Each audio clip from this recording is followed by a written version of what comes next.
Yo, so pack a lunch, right? This is how we start things off. And we've got four fights, right? Four fights that went the distance. Now, obviously, there is one more, but we're saving that till later.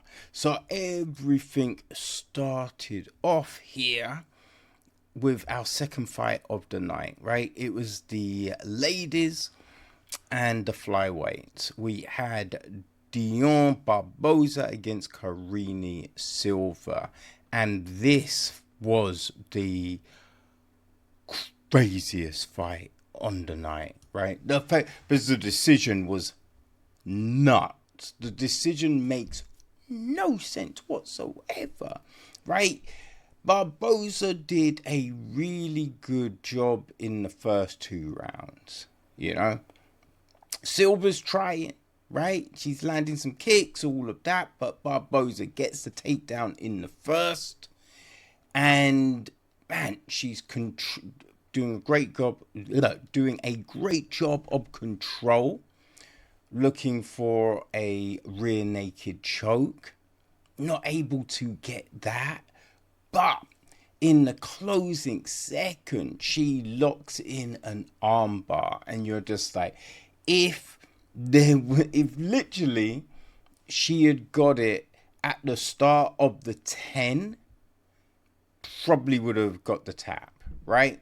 But Silva survives. Now, in the second round, Silva's doing a better job, but you know, she catches a kick, she goes for the takedown, but Barbosa lands on top, right?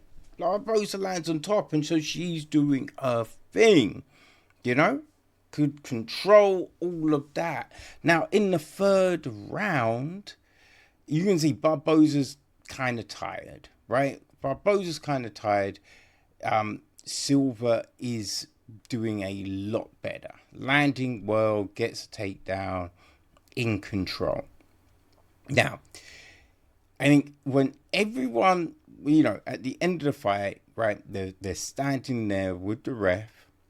We're waiting for the call. Everyone is thinking it's 29-28 Barbosa, right? You can see in Silva's body language, she thinks, you know, her and her team assuming they lost. Silva gets the fucking decision, right? And for whatever, all the judges gave the second round to Silva. It's baffling. You know, it was a horrible decision. Horrible. Like, robbery is probably not quite it, but it's not a good one. It is not a good decision at all, people. Oh man, it was craziness. Straight craziness. Right? And so from there we go to what's our next one? Okay. So we then our last fight of the early prelims is Edson Barboza against Drakkar Klose, the lightweight clash. And when I was looking at this, right, it was Barboza, right? He's been in all of these wars, but he's still looking good. He is still sharp, right? Still challenging, still putting on good fights, like battled back for the win over Sadiq Youssef, right? So it's just like, I think he's just got enough, you know, and he fights more than Klose. Klose is very good, just, you know, due to injury and everything like that, he hasn't been able to put on a consistent run. I think Saturday night, age finally caught up to Barboza. Age finally caught up to him. He was slow. Oh man, he was slow. His movement just not the same, right? And that's not to take away from Klose, because Klose fought a very good fight, you know, did a very good job. But it was just Edson Barboza looked like a shadow of his usual self. Now, maybe he was dealing with a slight injury or tweak or something. Maybe it's that. But when you consider all the fights he's had, the wars he has had, and his age, it only makes sense that it's finally just caught up, because that's what happens. Look at Tony Ferguson, had been looking so good, and then we get the Gaethje fight and never the same, right? And it started off and he was looking okay. And then he, you know, after getting cracked a few times, you're just like, oh, okay, he's not dealing with getting hit the same, right? His movement has changed. Like, everything had changed. We just saw the decline in that moment. And I think that's what we may have seen with Edson Barboza. Again, it was a good win for Drakkar Klose. He looked sharp. He looked like he was following the game plan to a T.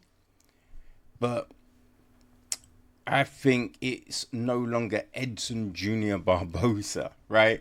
We might have to be Edson Geriatric Barboza going forward, unfortunately. And don't get me wrong, he'll kick my ass, right? But, yeah, it might be coming up to the moment where Edson calls it quits, you know? Just preserves that health. We will see. So we then go to our second fight on the prelims proper. Our last female fight of the night. It's the strawweight. We have Jéssica Andrade against Loopy Godinez. And, man, Loopy, it actually, when you think about this fight, it was very similar to the flyweight ladies fight, right? Because Loopy, first 2 rounds, really good movement, right? She was able to get the takedown, and her stand-up was looking good as well. She was landing some good shots on Andrade, but it was the ability to take her down, right? And you're just thinking all of that work with her sister paid off to a plum, right?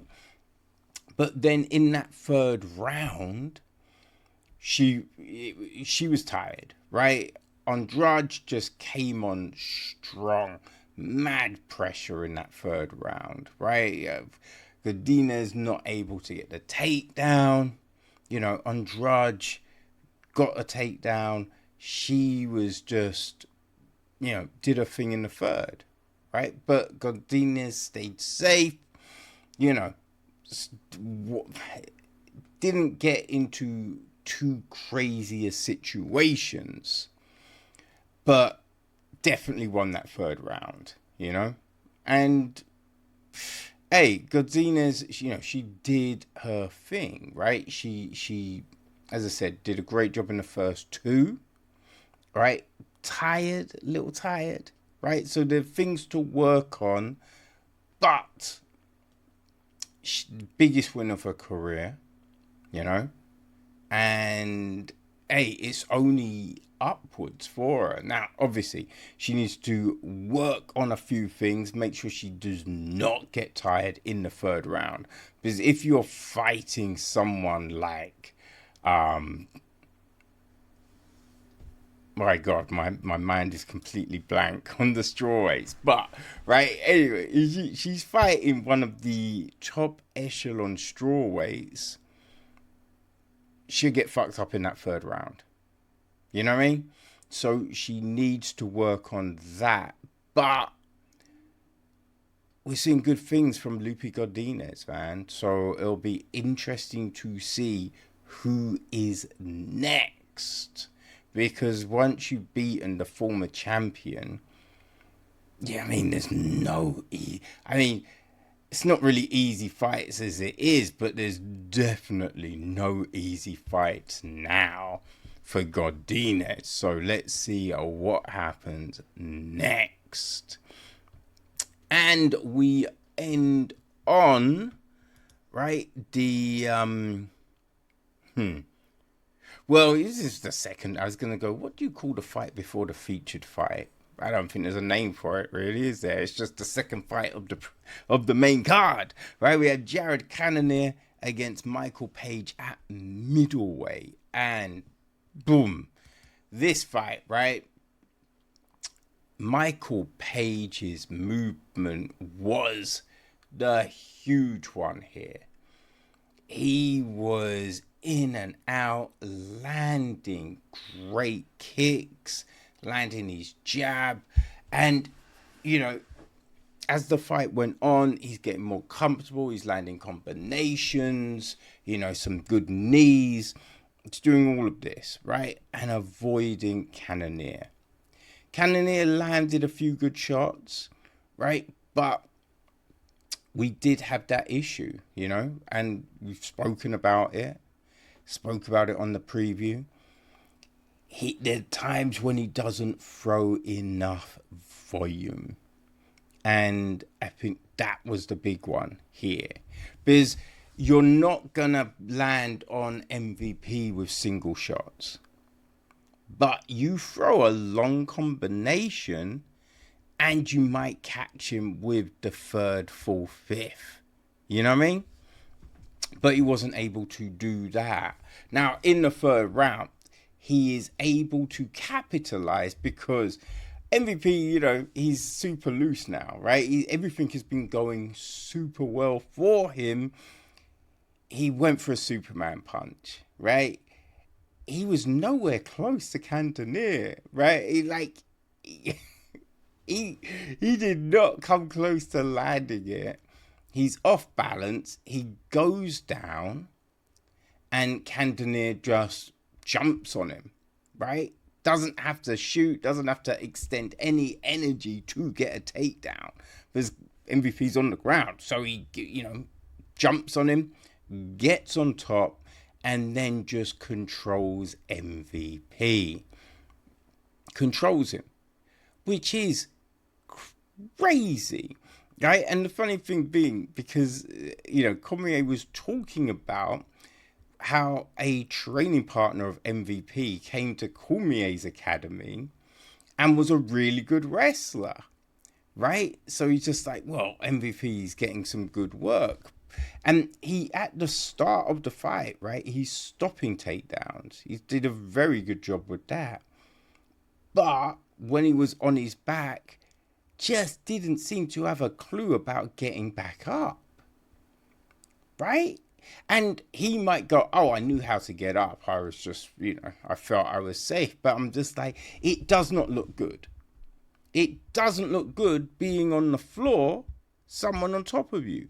And why would you stay in that position when you were clearly winning the fight on your feet? But the big thing was Cannonier not really throwing a lot, right? You've got MVP on the ground. If you unload, you could get a 10-8. Fight's a draw, right? But yeah, Cannonier did not unload. Landed a few shots, right? Landed a few shots for real, but not enough. Not enough. And so, yeah, MVP gets the win. And as I said, he looked very good in the first 2 rounds. It was just his own hubris that had him end up on the ground, you know? So he does need to work on getting back up off the ground. He does need to work on that, right? And just the understanding of do not stay on the ground. You know what I mean? Dude, you're not Andrew Fackett, right? You're not Gordon Ryan. You're not Mikey Mukavetsky, right? So you're not going to get a submission off your back. You're not that high level. So don't stay on your fucking back, right? He works on that stuff because at middleweight, because he's like, yeah, middleweight's good. I might stay. If he does, there's going to be big people, heavier people. So he needs to work on getting back up. Definitely needs to do that. But it was a good win for MVP, right? Good win for MVP. And yeah, people, now we get into our stoppages on the evening. So let's get to a little crash bang wallop, shall we?